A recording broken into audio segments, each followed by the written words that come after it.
بہت سے نیک مسلمانوں کو میں نے دیکھا جمعے کے بعد سے عصر تک بیٹھے رہتے ہیں مسجد کے اندر اللہ کی یاد میں. تو یہ نہیں ہے کہ حکم ہے وہ حکم کی خلاف ورزی کر رہا، نہیں. ہاں جا سکتے ہو، اگر جاؤ، تمہارا کاروبار ہے، تمہاری دکان ہے، کوئی تمہارا دفتر ہے، اس میں جانا ہے جاؤ. فانتشروا فی الارض وابتغوا من فضل اللہ، اللہ کا فضل تلاش کرو. اب یہاں یہ بہت اہم مقام ہے کہ مراد ہے رزق، لیکن رزق کو اللہ کا فضل قرار دیا جا رہا ہے. اس کو سمجھ لیجئے، یہ اسلام کا جو معاشی فلسفہ ہے، اس کے جو فلسفیانہ اصول ہیں، ان میں سے ایک اصول یہ ہے کہ چاہے محنت تم نے کی ہے، کھیت میں ہل تم نے چلایا ہے، بیج تم نے ڈالا ہے، اس کو سینچا تم نے ہے، پھر فصل جو ہے اس کی حفاظت تم نے کی ہے، پھر فصل کاٹی ہے، پھر تم دانے گھر لائے ہو، پھر ان کو پیسا ہے، پھر ان کی روٹی پکائی ہے، یہ سب کچھ تم نے کیا، لیکن اسے اللہ کا فضل سمجھو، اپنا کسب نہ سمجھو. کسب جو ہے وہ نیکی اور بدی کے لیے ہے. انسان نیکی کما رہا ہے، یہ اس کی کمائی ہے، بدی کما رہا ہے، یہ اس کی کمائی ہے. جہاں تک رزق کا تعلق ہے یہ اللہ کا فضل ہے، اور فضل اسے کہتے ہیں جو بلا استحقاق دیا جائے، جس کا تقاضا نہ کیا جا سکے. جس کی مثال سادہ سی میں دیا کرتا ہوں کہ آپ نے کسی مزدور کو رکھا ہے، 8 گھنٹے اس نے کام کرنا ہے، آپ نے فرض کیجئے 100 روپے مقرر کیے ہیں اس کی مزدوری.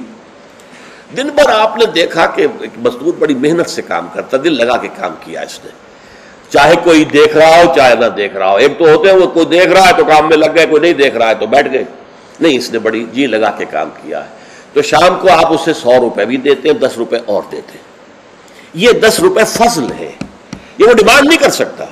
ڈیمانڈ تو 100 کر سکتا تھا، 100 طے ہوئے تھے، لیکن آپ نے اپنی طرف سے بغیر اس کے کسی قانونی استحقاق کے 10 روپے اسے دے دیے، یہ فضل ہے. اسی طریقے سے رزق جو بھی انسان کو ملتا ہے وہ فضل ہے اللہ کا، اسے اپنا کسب نہ سمجھو. جب تم سمجھو گے یہ اللہ کا فضل ہے تو پھر دیکھو گے اللہ اس کو کس طور سے خرچ کرنا چاہتا ہے، کروانا چاہتا ہے مجھ سے، کس کس کے حقوق اللہ نے اس میں رکھے ہیں. تو فَابْتَغُوا مِن فَضْلِ اللَّهِ وَاذْكُرُوا اللَّهَ كَثِيرًا، لیکن اس میں بھی اللہ کو کثرت کے ساتھ یاد کرو. یہ نہ ہو کہ مسجد میں تو اللہ کا ذکر ہوا، باہر نکل گئے تو بھول گئے، نہیں، بلکہ یہ کہ جو کام کر رہے ہو اس میں کام میں تمہارے ہاتھ مصروف ہو اور دل تمہارا جو ہے وہ اللہ کے ساتھ لگا ہوا ہو. جسے آپ کہتے ہیں پنجابی میں ہتھ کارول دل یارول. یہ ہے ذکر کثیر. اور ذکر کثیر کا سب سے بڑا ذریعہ کیا ہے کہ جو مسنون دعائیں ہیں حضور صلی اللہ علیہ وسلم سے، رات کو سونے لگے ہیں تو دعا ہے، صبح اٹھے ہیں تو دعا ہے، بیت الخلاء میں داخل ہو رہے ہیں تو دعا ہے، باہر نکلے ہیں تو دعا ہے. ظاہر بات ہے کوئی ایکسٹرا ٹائم تو آپ کا نہیں لگ رہا، وہ کام کر رہے ہیں آپ، لیکن ہر کام کے کرتے. شیشہ دیکھا ہے، آئینہ دعا ہے، کپڑے بدلے ہیں دعا ہے، گھر سے نکلے ہیں مسجد کے لیے دعا ہے، مسجد میں داخل ہوئے تو دعا ہے، مسجد کے اندر تو ذکر ہے ہی ہے سارا، باہر نکلے ہیں تو دعا ہے، بازار میں داخل ہو رہے ہیں تو دعا ہے، بازار سے واپس آ رہے ہیں تو دعا، ہر کام کے لیے دعا ہے.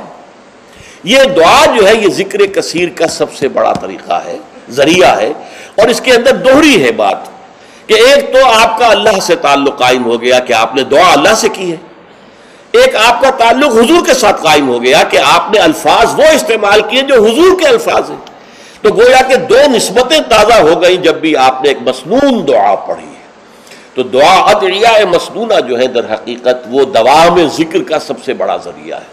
اس کے لیے علیحدہ سے وقت نکال کر کوئی آسن بنا کر اور کوئی ضربے لگا کر اس کی ضرورت نہیں، بلکہ ہر کام کرتے ہوئے تو زندگی کے ہر کام کے ساتھ دعا ہے، اور وہ دعا ہے مسنون جو حضور سے ثابت ہے. لہٰذا 2 نسبتیں جو ہیں جس کو آپ کہتے ہیں ایک تیر میں 2 شکار، اللہ سے دعا ہو گئی، اللہ سے تعلق قائم ہو گیا، اور الفاظ آپ نے وہ استعمال کیے جو محمد الرسول اللہ سے منقول ہے صلی اللہ علیہ وسلم، آپ کا تعلق حضور کے ساتھ قائم ہو گیا.